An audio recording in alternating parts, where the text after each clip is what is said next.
often a one-size-fits-all idea of what a leader looks like or who a leader is. And so that is something that women leaders and leaders of color have to contend with when they find themselves in leadership positions. They have to contend with that perception outside of themselves, whether or not other people actually see them or respect them as leaders.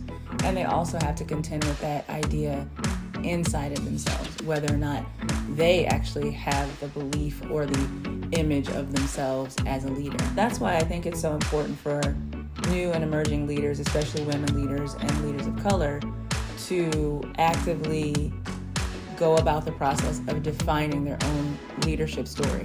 The first part to doing that is defining your backstory. This is one of the ways I think that the Sacred Bundle stories can help leaders define where they've come from in order to have the right to hold this leadership space, or what are the things in their past that have defined how they made their journey to this position of leadership.